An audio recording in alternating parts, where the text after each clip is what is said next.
عالمی بینک کے اکتوبر کے اعداد و شمار کے مطابق GDP کے مقابلے میں سب سے زیادہ قرض دار ملک جاپان ہے، جس کا قرض مجموعی قومی پیداوار کے 257% کے برابر ہے۔ یونان کے قرضے کی شرح 207% اور اٹلی کی 155% ہے، جبکہ 133% کی شرح کے ساتھ مجموعی طور پر امریکہ سب سے زیادہ مقروض ملکوں میں 12ویں نمبر پر اور ترقی یافتہ معیشتوں میں 4تھے نمبر پر ہے۔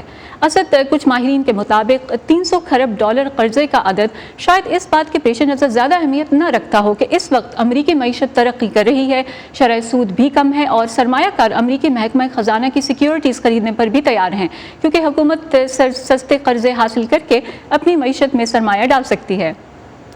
بہت شکریہ فائزہ بخاری آپ کا ہمیں اس حوالے سے اپڈیٹ کرنے کا۔ ماہرین اس صورتحال کو کس طرح سے دیکھ رہے ہیں، اس بارے میں جاننے کے لیے نیلوفر مغل نے امریکی think tank American enterprise institute سے بات کی۔ ڈیسمنڈ ڈائمن وہاں جو ماہر اقتصادیات ہیں وہ قرض کو کس طرح سے دیکھتے ہیں، اور خاص طور پہ ان کا یہ کہنا کہ دوسری جنگ عظیم کے خاتمے کے بعد سے امریکی قرض میں سب سے زیادہ اضافہ اب ہونا شروع ہوا ہے۔ مزید ان کی کیا اوپینین ہے اس بارے میں، آئیے دیکھتے ہیں۔ So we're really at record levels, if you look at it in relation to the size of the US economy. ہم ایک ایسے قرض کے بارے میں بات کر رہے ہیں جو اب امریکہ کی مجموعی قومی پیداوار کا تقریباً 100% ہے، اور یہی صورتحال دوسری جنگ عظیم کے اختتام پر ہمارے یہاں تھی۔ تو اس کا مطلب یہ ہے کہ ہمیں بجٹ میں سے اس قرض پر بہت زیادہ سود ادا نہیں کرنا پڑے گا، اور اس سے دوسرے قسم کے اخراجات کے لیے کم رقم باقی رہ جاتی ہے۔ لیکن بجٹ خسارے کو کم کرنا حکومت کے لیے بہت مشکل ہو جاتا ہے۔ ہر سال ہم زیادہ سے زیادہ قرضوں میں اضافہ کر رہے ہیں۔ اگر ہم قرض میں اضافہ کرتے رہے اور اگر ہم یہ ظاہر کرتے ہیں کہ ہم واقعی اس قرض کو کسی بھی وقت ادا نہیں کریں گے، تو ہو سکتا ہے کہ بانڈز کی شکل میں غیر ملکی بینکوں میں جو ہمارے اربوں ڈالرز موجود ہیں، چاہے وہ چینی مرکزی بینک یا جاپانی مرکزی بینک ہو، وہ ہمارے بانڈز رکھنے کے لیے تیار نہ ہوں۔ اگر وہ بانڈز رکھنے پر راضی نہیں ہوتے تو اس سے ڈالر کمزور ہوگا اور امریکی شرح سود زیادہ ہوگی، اور یہ اقتصادی ترقی کے لیے اچھا نہیں ہے۔ کانگریس کے بجٹ آفس کے مطابق ہم اگلے 25 سالوں میں یا اس سے زیادہ عرصے میں اپنے قرض کو دگنا کر دیں گے۔ Double our debt over the next 25 years or so. We don't see the kind of ہمیں عام امریکیوں کی روزمرہ کی زندگی پر قومی قرضوں کے اس قسم کے اثرات نظر نہیں آتے جو ہم پاکستان یا اس جیسے دوسرے ملکوں کے لوگوں پر دیکھتے ہیں۔ ایسا کیوں ہے؟ Their national debt. Why is that? Well, one of the reasons is that the United States borrows in its own currency. اس کی ایک وجہ یہ ہے کہ امریکہ خود اپنی کرنسی میں قرض لیتا ہے۔ تو یہ حقیقت ہے کہ ہم ڈالرز میں قرض لیتے ہیں اور ہمارا فیڈرل ریزرو ان ڈالرز کو پرنٹ کرنے کا اہل ہے، تو ہم ہمیشہ قرض ادا کر سکتے ہیں۔ لہٰذا امریکہ کسی بھی دوسرے ملک سے بہت مختلف ہے، جیسا کہ آپ نے پاکستان یا ارجنٹائن یا برازیل کا ذکر کیا۔ ان تمام ملکوں میں ڈالر کی شکل میں بہت زیادہ رقم ادھار لی جاتی ہے، جو کہ ایک ایسی کرنسی ہے جسے ان کے مرکزی بینک پرنٹ نہیں کر سکتے، اس لیے انہیں امریکہ کے مقابلے میں جلد کرنسی کے بحران کا سامنا ہوتا ہے۔